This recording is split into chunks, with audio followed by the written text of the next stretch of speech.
There is something that has run rampant within our society, within Western culture, that has gone around, run rampant, like I said, unchecked.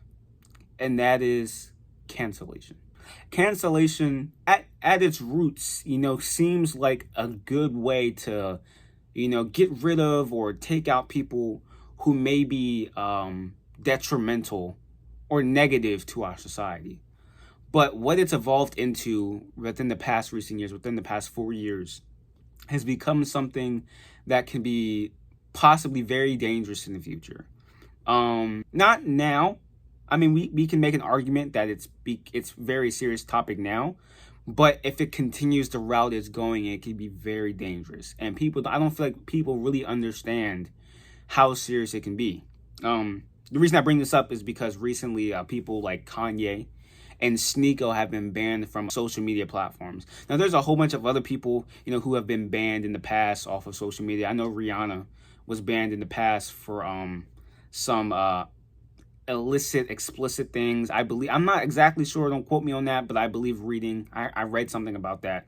And, it becomes very, very interesting when you start banning people from these platforms because, one, I believe people don't really understand the hold, or not even just the hold, but the impact that social media has played in our society. Before, social media was just a place where you can just connect with people online. To previous generation, you could meet people that you hadn't seen since high school. Now you guys can chat. Now in our generation, it's become more of a platform where you can promote your own stuff. If you're selling stuff, if you have videos like YouTube, for example, a whole bunch of things, right? You have TikTok now. But now social media has become more ingrained in our personal lives. Well, not even just personal lives, but more of our of how our society operates, right? It's become one of the pillars to how people move and operate within our society. Because, I mean, as, time evolves, as time goes on, things change, it's understandable. But the problem becomes when the rules aren't really set, or rules that are set don't necessarily make sense pertaining to what is going on in the society. Going back to the previous note that I said, is social media is taking a bigger part in our society that people really want to realize or acknowledge. The fact that I can get fired, for things that I may say on my social media platform. I can get fired from my job if it gives them bad press, which is understandable. Is it fair? That's a debate to be had, but it's understandable because the company may not want that type of attention. But the thing is, because that is the case, now social media is playing a part other than just socially. It's playing a part, in my everyday life, how I get my job, how I get my money, and it's become very, very serious. And the point I'm trying to make is when you start banning people on social media platforms, now, even though these are, private companies, the fact that social media is playing a different part in our lives than it did, 20 years ago, now we need to have these conversations about, okay, now what is free speech? What is free speech? What is hate speech? What is okay and what is not okay? That conversation definitely needs to be had, but I just find it very interesting that there are, platforms that you would think need to be demonetized or removed or need to be shut down, but they're not. Twitter has multiple, organizations on their platform that spread hate speech, terrorist organizations. So many. Twitter has illicit content that you can find. Literally prawn on Twitter. I'm not saying you need to take that down, but what I am saying is to have this type of content on your platform, yet you restrict this over here, is very interesting. Sneako and Kanye recently got banned. I'm going to talk about Kanye specifically. I talked about in my last video, the White Lives Matter shirt. People, were in uproar of that. I believe, Kanye got banned on Twitter. And the thing is that at the end of the day, he's not spreading hate speech. I believe that what he is saying is a very controversial topic and view that would be a whole nother video. I believe that the things that he has said in the past definitely calls to think and really dissect the word choice that he has used, but I wouldn't necessarily say that's ban worthy. Things that I would think that are ban worthy, depending on the platform, would be illicit content, prawn, accounts that promote stuff that you would see terrorists promote. Stuff like that, I would be more understanding for you to ban. But within a country where, we pride ourselves on certain rights that we have, specifically being freedom of speech, which everyone thrives off of, for these organizations to take that away because it's a private organization and not understand really the impact social media has in our society, or not even our society, in the Western culture, is very detrimental. People bring up the idea that, oh, these are private companies. And yes, these are private companies. But at the same time, is it really free speech if the platforms that we have been provided today are taking away that free speech because of what we say or how we say it? Or not even how we say it. Those platforms may not even care what we say, but because the populace or the loud minority may disagree with it, it's bad PR for them, so they take you off. And like I said, I'm not here to say that I agree with everything Sneako said. I'm not here to say I agree with everything Kanye said, or when Trump got banned. I don't even really agree with a lot of things that Trump has said. That's another topic.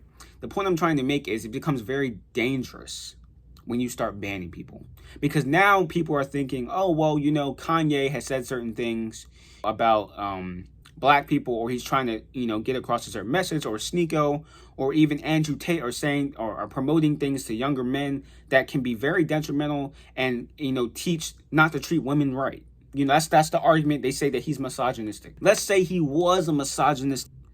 For him to be banned off the platform, yet terrorist organizations are not. I'm not saying they both don't need to be banned, but at the same time, one that we can all agree probably is worse than the other is not being banned, but because of the loud minority or the majority is hating on this one person, you get rid of him, while these other platforms are still there. I just find it very interesting. The thing is that within this country, people may say, oh, well, I believe in free speech, but do you really believe in free speech? I feel like that the reason it becomes dangerous, like I said in the beginning of this video, it becomes dangerous when the time comes when your view is not really respected or on the same page as everybody else in the country. That's when it becomes dangerous, because now it's more like, okay, well, we were on the same page before, but now everybody doesn't like you now they're banning you. There's no really rules to this. I mean, there's rules, but there's no really guidelines to keep everything in check. If we are just banning people because of what the populace says, then what's going on here? What's going on here? Sneako had been saying the same thing for years. For years. I'm not saying what he said was right, but he's been saying it for years. Yet YouTube has not said anything. Only recently did he get banned. Me personally, I think it's because of the attention he got, and he was growing so fast. But that's another conversation. If you were to have banned him years ago, then I'd be like, okay, what you're doing and how you're going about it is fair. You're not just throwing out bans, cancellations, just because someone says something. I would respect it then. Even if I didn't agree with it, I respect it because it's your platform. But it becomes very hard for me to be understanding when this is someone who's been on the platform for years, been saying the same thing over and over and over. Sneako has not changed. He just got older. He's been saying the same thing. Now you banned him. And it becomes even more serious when your video is being shown and broadcasted in the Senate. In the Senate. Like I said, I'm not here to say that Sneako was right or he was wrong. I'm not here to pick sides. But what I am here is to acknowledge how dangerous in the road that we're going down. When there doesn't seem to be any real guidelines, or we're just banning people because of what they say and how they say, even though we have the First Amendment, it becomes very dangerous. Because what if one day your view is not the same view as everybody else? Can they ban you? Can they cancel you? Can they cancel you then? Will you uproar then? Will you say this is not fair then? What happened to the First Amendment? Because even though right now you may be getting what you want, you may be getting this person canceled because you don't think what they're saying is healthy. It may not be portraying the right message to younger men. Mind you, that's a whole nother conversation, because it's not like he's telling them to, go out and rape people. It's not like he's going out and telling people to hurt people. It's not like he's spewing these genuinely harmful messages. He's telling them he's not even just telling them, he's telling them how he operates his life and what he believes is going to be successful to them. And I don't think that's necessarily wrong. Now, if you have a problem with your children viewing certain things, and that's up to the parent to monitor what their kids are watching. That's not Sneako's fault. It's not Kanye's fault. It's not people on social media's fault that your children are watching these things because you're allowing them. And once you're over 18, you're responsible for your own actions. Don't put it on the person for what other people receive. I remember Andrew Tate recently said in an interview that he shouldn't be responsible for how things are interpreted by teenagers because they're teenagers. A 15-year-old's been here for 15 years, been aware probably for 7. So it's not his fault if that 15-year-old, interprets what he says wrong. That 15-year-old needs to be parented and directed properly by his parents.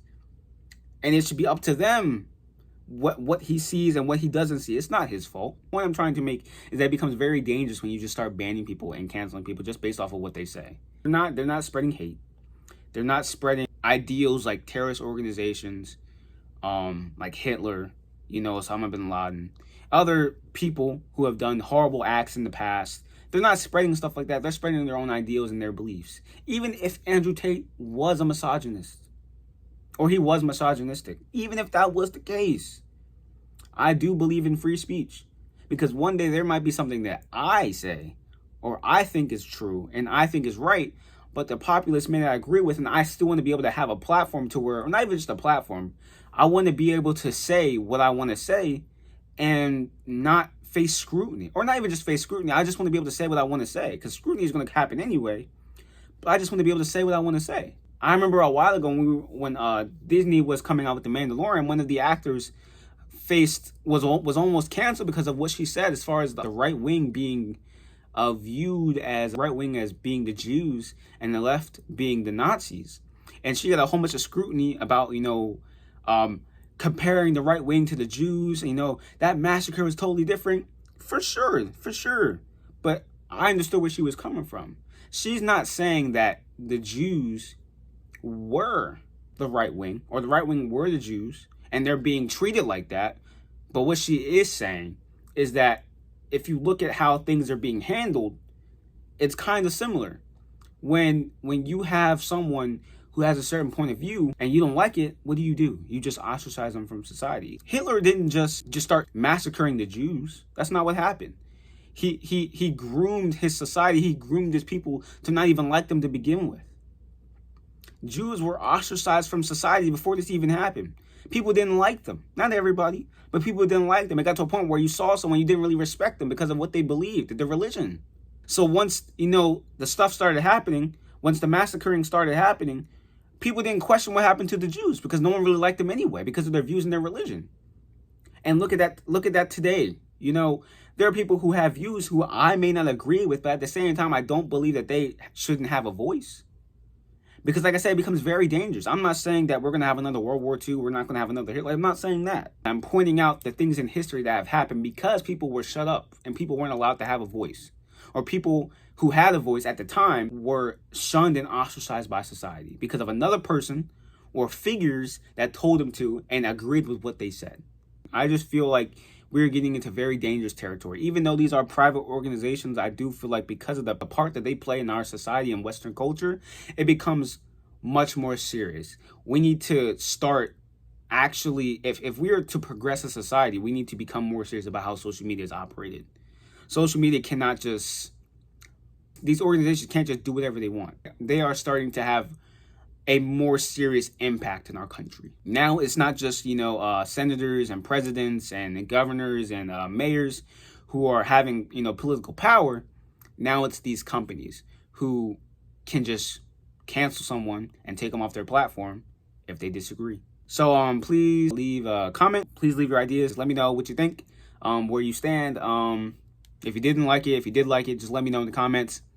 Peace. I'm going to work on, see if I want to do an intro or an outro. I don't know. I may just not. The people I like to watch don't really have intros or outros. They just get straight to the chase.